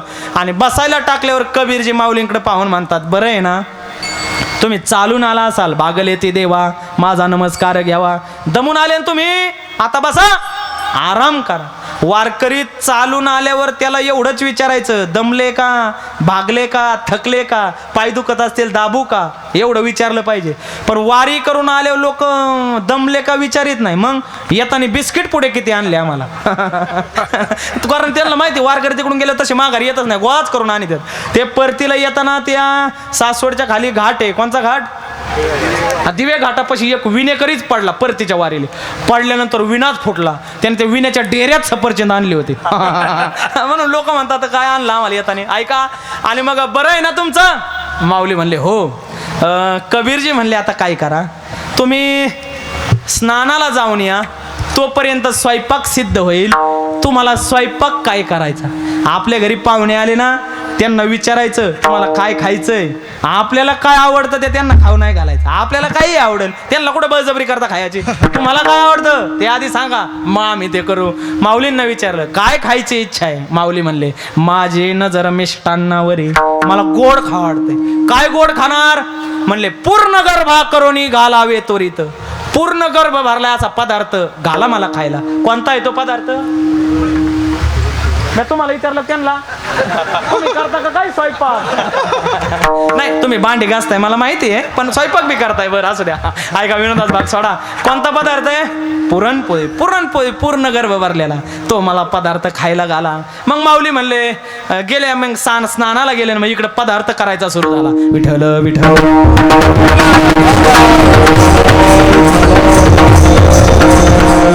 मग कबीरजी आपल्या पत्नीकडे येतात. कबीर कांतेशी म्हणते कबीरजी, अगं ऐक, साक्षात माऊली ज्ञानोबा आहे आपल्या घरी आलेत आणि त्यांची इच्छा आहे पुरणपोळी करायची, कर ना स्वयंपाक. कबीरजींची पत्नी होती, वा वा, माऊलींना मी नक्की जेवायला करणार. गेली ना स्वयंपाकघरात. गेल्यानंतर पहिला डबा उघडून पाहिला हरभऱ्याच्या डाळीचा, डबाच रिकामा. म्हणले जाऊ दे, हरभऱ्याची डाळ नसेल. मग गव्हाचा डबा पिठाचा पाहिला. म्हणले कणिक तरी तिंबू महाराज, गव्हाच्या पिठाच्या ह्यात पीठ नाही. मग दुसरे डबे पाहिले, सगळे डबे रिकामे. हो कबीरजींची कांता म्हणते काहीच शिल्लक नाही. कबीरजींना आवाज दिला, हो ऐका, काय स्वयंपाक करायचा आहे माऊलींना, पण घरात सामुग्रीच नाही. मग कबीर म्हणले तू आता काय कर, 2-4 घरी जाऊन मागून आण भिक्षान कर स्वयंपाक. ते म्हणले अहो सगळ्या शेजारणीकडून जाऊन आणलंय, आता एक बी शेजारणीन मला दारात उभं नाही करणार, तुम्हीच जा आणि वाण्याकडून उधार येऊ मला आणा. ते म्हणले जसं तुझं झालंय ना तसंच माझं झालंय. गावात एक सुद्धा वाणी मी शिल्लक ठेवला नाही, सगळ्या वाण्याकडे उधारी आहे. मग आता मी तरी कुठून माल आणणार? पत्नी हुशार होती. साधू संत आपल्या घरी आले तसे जाणार नाही, ते उपाशी. मी तुम्हाला एक युक्ती सांगे तेवढी करा. काय करा? अन्न विकत घ्यावया बाजारे, परे द्रव्य नाही आपुले पदरे, पुत्राशी घेऊन बरोबरी, जावे चोरी करावया. तुम्ही काय करा, अन्न विकत घेण्याकरता आपल्याकडे पैसे नाहीत, मुलाला बरोबर घ्या आणि एखाद्या वाण्याचं दुकान जाऊन लुबाडान तिथून थोडी सामुग्री घेऊन या. पती म्हणले वा काय युक्ती बायकोची. बायकोचं हा वा. बाबा म्हणले ऐकलं पाहिजे आणि ऐकलंच पाहिजे बाबा म्हणले ऐकलं पाहिजे. मग कबीरजी म्हणतात का नाही ऐकणार? तुम्ही म्हणताय तर ऐकू. कबीरजी म्हणले नक्की जातो. मग घेऊन समशेर राहते, जातो चोरी करायला. मग काय साधन घेतलं? समशेर घेऊन पहार राहते. पहार समशेर घेतली. समशेर नाम तलवार आणि पहार. चोरी करायला हे 2 साधनं लागतात. बरं ऐकून ठेवा मंडळी, कोणाला लागत असतील तर लिहून ठेवा. समशेर पहार चोरी करायला लागते. मग घेऊन निघाले, मुलाला घेऊन निघाले. समशेर पहार आणि पहारीने काय केलं, पाठीमागून दुकान फोडलं आणि कमालजीने आत प्रवेश केला. कमालजीने आत प्रवेश केला आणि पाहतात तर काय, हिरे माणिक मोती सोने नाणं पाहिलं. आणि कबीरजींचे पुत्र कमालजींनी ते पाहिलं. कमालजी म्हणले हे माल आपल्याला लागत नाही, आपल्याला लागतोय तो माल पुढे, आपण तिथं असतो तर आपण डोळे चांदीसारखे केले असते, म्हणजे पांढरे केले असते. कमालजीने पाहिलं हे माल आपल्याला लागत नाही, कमालजी पुढे गेले. मग काय घेतलं? हळदी, हिंगे, जिरे, लवण, सर्व शाखा पात्रे घेऊन संताशी पाहिजे जितुके अन्न तितुकेची बाहेर दिले. किती दिलं? जेवढं संतांना पाहिजे तेवढं तितुकेची बाहेर दिले. आपलं तसं नाही, आपण जेवतो तो जेवतो, पण पाप्याच्या बापाला बुंदी भरून घेतो इथून कीर्तनातून. किती पाहिजे? जेवढं संतांची पाहिजे जितुके अन्न तितुकेची बाहेर दिले. प्रमाण काय आहे? संत कवी महिपती महाराज काय म्हणतात? जेवढं पाहिजे तेवढंच दिलं. 2 दिवसाचं आपलं भागन एवढं सुद्धा नाही घेतलं. काय प्रामाणिक संत येतं आणि दिले बाहेर आणि निघाले. कबीरजी म्हणले चला कमालजी आपल्याला घरी जायचंय, स्वयंपाक बनवायचा आहे, पत्नीकडे नेऊन देऊ. आणि मग कमालजींना आठवलं कोणाच्या घरी चोरी करणं पाप आहे. तुम्हीच मला शिकवलंय, थांबा आपण काय करू, त्या वाण्याला सांगू बाबा तुमच्या घरचं चोरी केलंय, जरा आता तुम्ही उठा. वाणी झोपला होता. का बरं? कारण कबीरजींनी शिकवलं होतं कमालला कोणाला घरी चोरी नाही करायची, काय करायचं नाही शिकवलं होतं. महिपती महाराज म्हणतात 3 गोष्टी शिकवल्या होत्या कबीरजींनी कमालाला. कोणत्या? ऐका. पहिली गोष्ट, रणी पळत्या पाठी लागता की दूषितपणे चोरी करिता, नांद त्या घराशी अग्नी लाविता तरी नरकी आघोरी पडेल तू. काय? जो रणांगण सोडून चाललाय त्याला पाठीमागून वार करायचा नाही. का बरं? त्याने रणांगणच सोडले म्हणले आपलाच विजय आहे ना, त्याला पाठीमागून कायला वार करायचा आहे? रणी गता शूर न पाहे माघारी, त्याला पाठीमागून कायला वार करायचा? आपला विजय निश्चित आहे. रणांगण सोडलेल्याला पाठीमागून वार करायचा नाही, पहिला नियम. दुसरा नियम, रणी पळत्या पाठीला की दूषितपणे चोरी करिता. एखादं कुटुंब झोपलंय, त्या झोपलेल्या अवस्थेत चोरी करायची नाही. मग काय जागे असताना करायची का नाही? अहो जिथं झोपल्यावरच करायची नाही तिथं जागे करायचा प्रश्न आहे का? नाही, चोरी करायची नाही. आणि तिसरी गोष्ट, नांद त्या घराशी अग्नी लाविता. एखादं गुन्ह्या गोविंदाने कुटुंब नांदत असेल ना तर त्याला अग्नी नाही लावायचा. अग्नी नाही लावायचं म्हणजे पेटून नाही द्यायचं असा त्याचा अर्थ आहे का?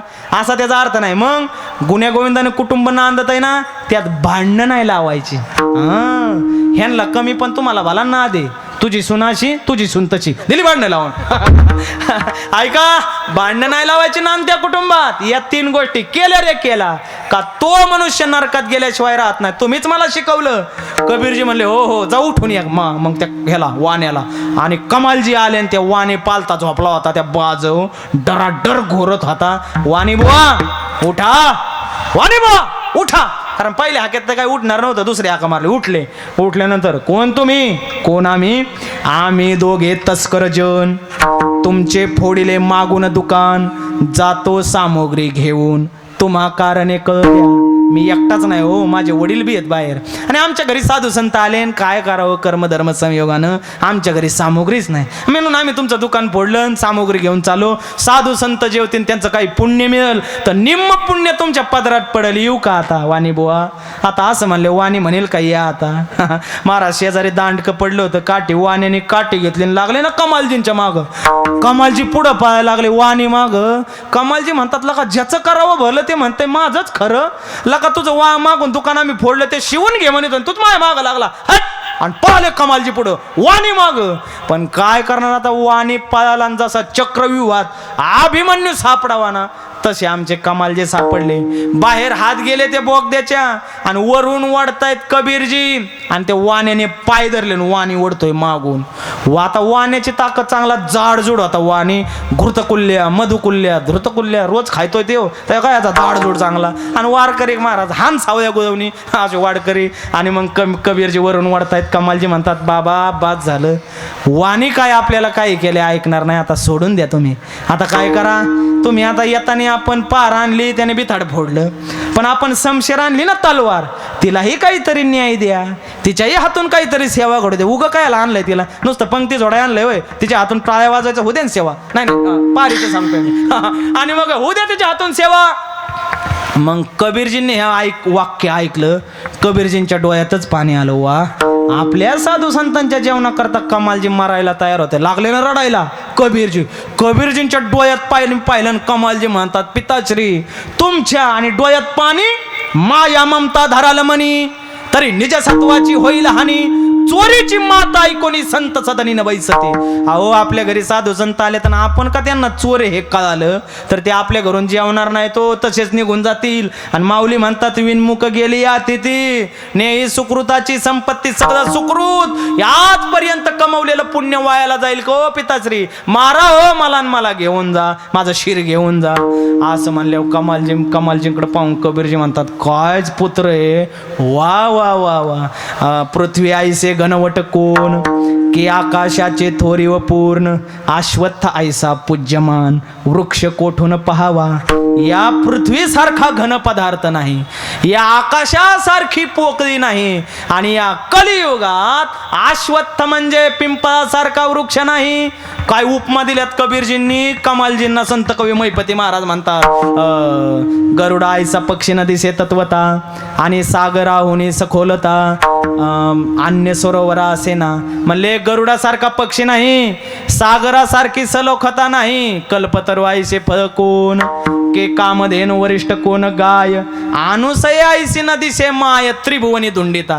तुम्ही ऐकताय सगळेजण ऐका म्हणले कल्पतरू सारखं फळ नाही कामधेनु सारखी गाय नाही अनसुयेसारखी माय नाही त्रिभुवना धुंडिता. तसा कमाला तुझ्यासारखा त्रिभुवनात भक्त पाहिला नाही. साधू संतांच्या जेवणा करता कुचाल मारायला तयार होतो. व कमालजी म्हणतात आता बाद झालं माझं वर्णन लय वेळ नका बघू माझा ते पार पाय काढून न्यायच्या बेतात हा वाणी आता माझी मान तोडा शिर तोडून घेऊन जा घरी.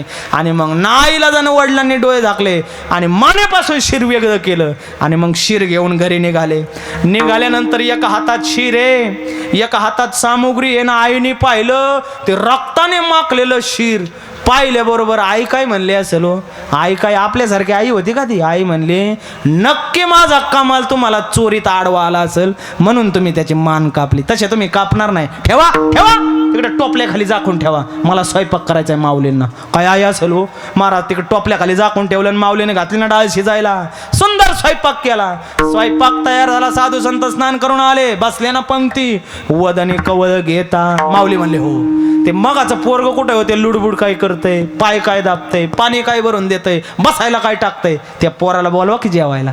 मग कबीरजी म्हणले पोरग थोडं उन्हाळे खेळायला गेले. माऊली तुम्ही घ्या जेवून.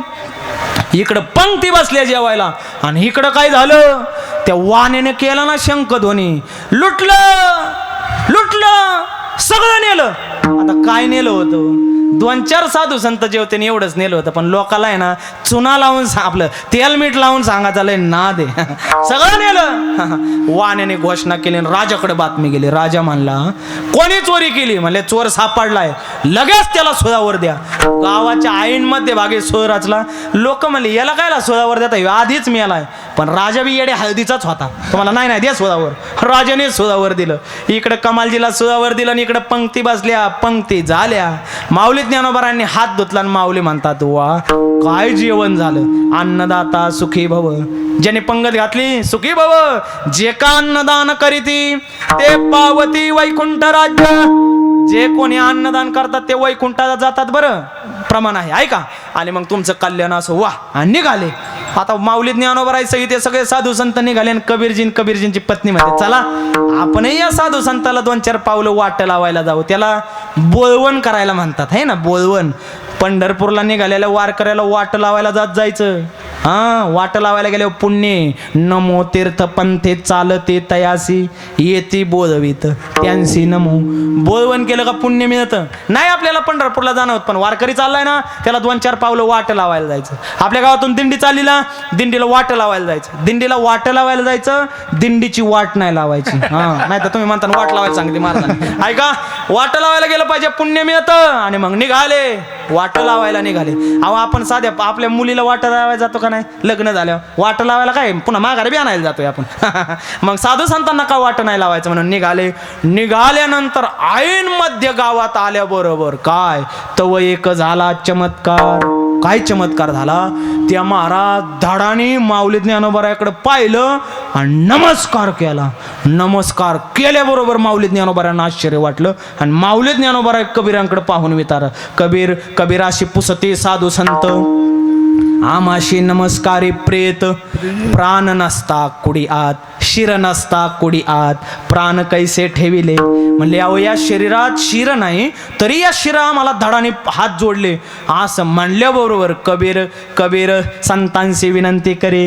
कबीरजी म्हणतात का नाही तो तुम्हाला प्राण कैसे ठेविले, ऐका प्राण आयुष्य ठेविले. कबीरजी म्हणतात कबीर संतांशी विनंती करे काय, जैसा भीष्म पडला शरपंजरी प्राण देही रक्षिले की. जसे भीष्माचार्य शरपंजरीवर पडले होते, 144 बाण शरीरातून बाहेर गेले होते आरपार, तरे 22.5 दिवस यमाला उशाला बसून ठेवलं भीष्माचार्यांनी. नाही का त्यांच्या शरीरात प्राण ठेवले, का बसून ठेवलं होतं 22.5 दिवस. जाऊ द्या ह्याला सगळं एका कीर्तनात सांगायचं असते काय, बरं जाऊ द्या. आणि मग यमाला उशाला बसून ठेवलं आणि मग यमाला उशाला बसून प्राण देही रक्षिले की.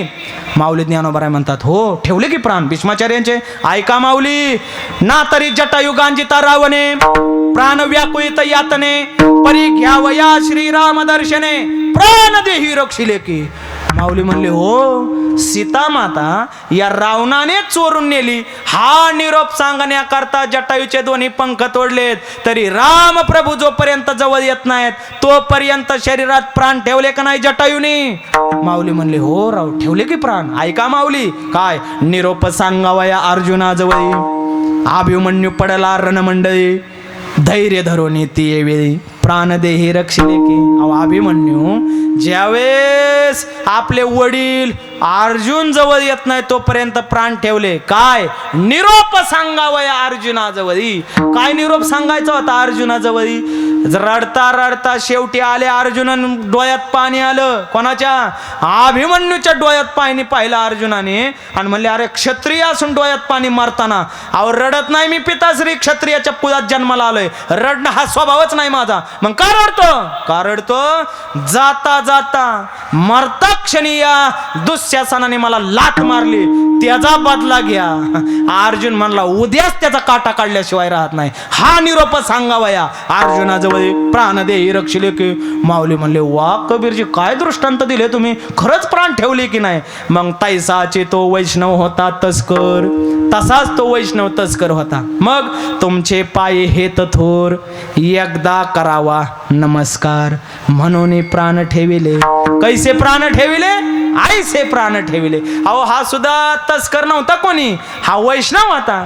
तुमच्या चरणावरती याचा हेत होता आणि एकदा तुम्हाला नमस्कार करावा म्हणून यांनी प्राण ठेवले. माऊली म्हणले तो तस्कर होता तरी कोण होता तो तस्कर. मग कबीरे सकळ वर्तमान सांगितले संतासी. कधी सांगितलं कबीरजीने, माऊलींनी विचारलं तो तस्कर होता तरी कोण. मग कबीरे सकळ वर्तमान सांगितले. मग सांगितलंय बरं का, आधी नाही सांगितलं मग सांगितलंय. काय काय लोकाला विचारल्याशिवाय सांगायचं लय ना दे. घरात गेलं का सांगतात या पायऱ्या 5, हे आमचं बेडशीट, हे आमचं हातरून, हे आमचं पांघरून, हे आमचं देवघर. अरे लका थांब आधी आम्हाला पाणी देन मग सांग. विचारायचेच आधी लोक सांग गुरा चालू करा. अरे थांब. मग कबीरे वर्तमान सांगितले संताची, मग सांगितलं. मग असा राग आला माऊलींना.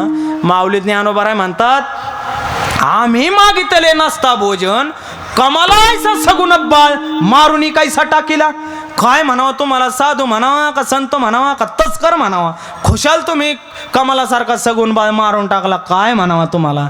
महाराज जसा कमाल होता तसे कबीरजी होते.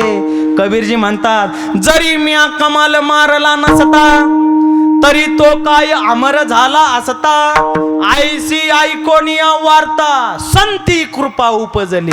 मी जर कमाल मारला नसता तो काय अमर व्हायला आला वे माऊली. आणि जाऊ द्या की 2-4 साधू संतांच्या जेवणाच्या तरी कामाला आला. जाऊ द्या तू दैव म्हणे बा तू दैव आगळा, संता कार्याने देह लाविला, जन्मा येऊन श्रीराम जोडीला, उद्धार केला वंशाचा माझ्या पोरानं. तो जन्माला येऊन त्यांनी श्रीराम तर जोडला तुम्हाला जेवायला घालून. माऊली म्हणले जसं पोरग साधू संतांच्या जेवायला मारायला तयार झालं, बाप बी काय राव काय तयार आहे. बाप पण पोरग काय वेदांत तयार आहे. साधू संतांच्या जेवणा करता, सद्गुरूंच्या जेवणा करता खुशाल बाप मारायला तयार झालाय पोरग, आणि पोरगही खुशाल मारायला तयार झालाय. वा. मग कृपा संते उपजली. मग कृपा उपजली अंतकरणात.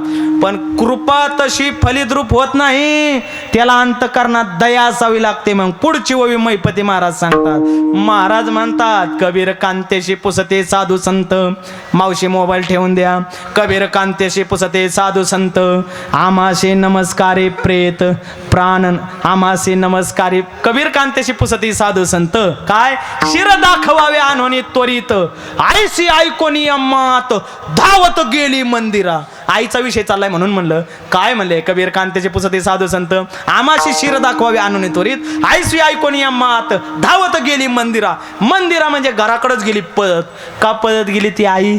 आई म्हणले नक्की हे शिर आणल्यावर काहीतरी चमत्कार होऊ शकतो. आई पळतच गेली घरी. कारण आईच म्हणतात तिला, तुका म्हणे माता वाहे तानुल्याची चिंता, माय बाळकाशी जीव भाव वेची तैसी, आईशी कळवळ्याची जाती करीला भावीन प्रेती. आई माझी नाही हे नाही माझी तर हे म्हणत असते काय तुम्ही आता काय म्हणा. बरं ऐका.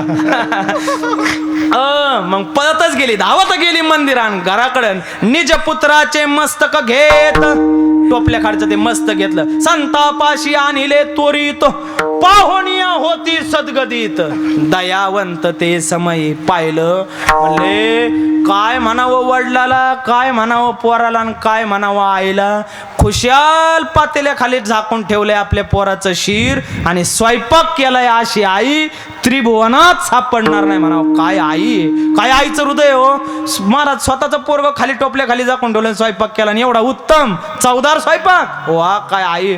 आणि मग दयावंत ते समय, दया उत्पन्न झाली आणि एकदा का साधूच्या अंतकरणात दया निर्माण झाली. हे मग तिथं पायाचंच काम नाही. मग काय माऊली ज्ञानोबा म्हणले सूळ खाली घ्या. बातमी गेली राजाकडं. राजा म्हणला कोणी येऊ सूळ खाली घेत नाही. लोक म्हणलेला का खाली घे. ते माऊली ज्ञानोबा आलेत. माऊली ज्ञानोबा हो, निवृत्तीनाथ महाराज, स्वपानदेव, मुक्ताबाई, माऊली ज्ञानोबा आनंदीचे चौघे भावंड आलेत. तो राजा म्हणला कोण? माऊली ज्ञानोबा जे पैठणून आलेले. हो हो म्हणले रेड्याच्या मुखातून वेद बोलावला तेच. म्हणले मेलेले पितर तेच, त्यांनी जे मेलेले पितर जेवायला घातले तेच. म्हणले स्त्रीचा पुरुष केला. हो हो मेलेला मनुष्य जिवंत केला. बरोबर. म्हणले रेड्याला समाधी दिली. हो भिंत चालवली. बरोबर तेच माऊली. महाराज ते राजा लटलटच कापायला लागला. सूळ खाली घ्या, सूळ खाली घ्या, नाही तर हे माऊली मला सुळावर देतील, सुळाचा खाली घेतील. घ्या खाली. राजाने सूळ खाली घेतला. मग काय निज पुत्राचे मस्तक घेत त्या मुलाचे मस्तक घेतलं आणि शिर धडावर ठेवल्यावरती काय धडावरती शिर ठेवलं. आणि मग काय शेवटची ओवी सांगतो माऊली ज्ञानोबारांनी काय केलं. संते मस्तके ठेविला कर, सावध झाला कबीर पुत्र, उठोन या सत्वर घाले नमस्कार संताशे. हे संपूर्ण वाराणसीकर पाहतात. वा संतांनी मस्तकावरती कर ठेवला आणि कबीरांचा पुत्र उठून उभा राहिला. माऊली ज्ञानोबरायांना पायाला दंडवत घातला. सगळ्या वाराणसीकरांनी टाळ्या वाजवल्या. वा वा वा. वाराणसीकरांनी, मुंबईकरांनी नाही बर. आणि मग टाळ्या वाजवल्या आणि टाळ्याच्या जयघोषात म्हणले वा काय साधुनिष्ठ आहे, काय सद्गुरूची भक्ती आहे. सद्गुरूची भक्ती करता आपला देह त्याग केला. पण माऊली ज्ञानोबरांनी त्यांना उठवलं. उठवून काय केलं चला माझ्यावर म्हणले नाही. मग तत्वमसी ऐसी वाणी एक वेळ पडता कानी, अविद्या निद्रा गेली पळोनी, तत्क्षणी जागिन्नाला. या बोधावरती कमालजींना बसवलं, कबीरजींना बसवलं आणि माऊली ज्ञानोबरांनी यांना दोघांना मोक्ष स्वरूपाला नेलं. एकदा का साधूची, एकदा का सद्गुरूची मनोभावे सेवा केल्यानंतर सद्गुरू या भवसागरातून त्या शिष्याला तारतात. ज्ञानेश्वर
झालेली सेवा भगवान पंढरीश पांडुरंग परमात्म्याच्या चरणी समर्पित करत असताना बोलता बोलता एखादा अपसिद्धांत झाला असेल तर ते माझ्या वाणीचे दोष आहेत आणि जे काही बरोबर आहे ते सद्गुरू जोग महाराज वारकरी शिक्षण संस्थेचं आहे, तेथील माझ्या सर्व गुरुवर्यांचं आहे. माझे गुरुवर्य ज्ञानेश्वर महाराज कदम छोटे माऊलींचं आहे, त्यांच्या चरणी नतमस्तक होतो. आणि या सेवेला आल्यानंतर फार मोठा आनंद झाला. बाबा इथं आल्यानंतर फार मोठा आनंद झाला, कारण आम्ही रोज फिरतो, लांबून पाहिलं तर भला मोठा मांडव आणि आत गेलं तर 5च पांडव, हरे आणि मुकुंदा बॉसकट पाचुंदा. पण इथं जेवढा मंडप आहे तेवढी माणसं आले. वा वा. पण आता आमच्याकडे म्हातारी माणसं काय कीर्तनाला येत नाहीत. का बरं? कारण गावगाव खुर्च्याच नसतात. पण म्हाताऱ्या माणसाने यावं, बसायला नाही तुम्हाला खुर्च्यावर बसतो, पण कीर्तन ऐकाच, कारण कीर्तनाने स्वस्वरूपाची प्राप्ती होते, आत्मानंदाची प्राप्ती होते हे कळावं. पण खुर्च्यावर का बसून व्हायना कीर्तन ऐकलं नक्की स्वस्वरूपाची प्राप्ती झाल्याशिवाय राहणार नाही. म्हणून गोड नियोजन, हे नियोजनबद्ध कार्यक्रम आहे. आता मुंबईत म्हणलं काय नियोजनबद्धच कार्यक्रम, काही काहींचं नियोजन असतं पण बद्ध असतं.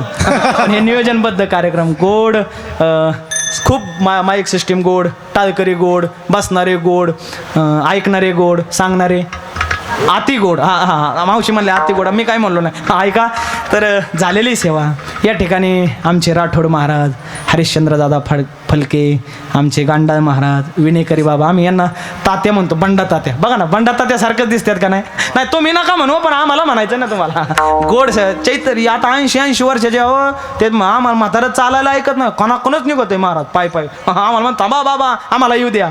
गोड माणसं अशा सगळ्यांच्या चरणी विनम्र भावाने अभिवादन करतो. कीर्तनाला गोड साथ करणारे बजरंग महाराज गावडे महाराज यांचा स्वभाव जर तुम्ही पाहिला ना, तुम्ही यांच्या संगतीत राहा, मग तुम्हाला स्वभाव कर, लय गोड स्वभाव माणसाचा. आता साखरच फिकी पडन पण पुढची उपमा द्यायला तयार नाही. गोड स्वभाव आदरणीय गौतम महाराज, आदरणीय वाल्मिक महाराज आणि माझ्या समवेत आलेले थोर कीर्तनकार गणेश महाराज शिंगणे, गोड मृदंगाचार्य आदरणीय कल्याणजी महाराज तिडके, ते गायनही सुंदर करतात. गोड सगळ्यांची साथ लागली. सगळ्यांच्या चरणी अभिवादन करून हा तुमचा एकोपा शेवटपर्यंत विठ्ठल परमात्म्याने असाच ठेवावा अशी मागणी करून सेवेला पूर्णविराम. विठ्ठल जय जय जय जय जय जय जय जय जय जय जय जय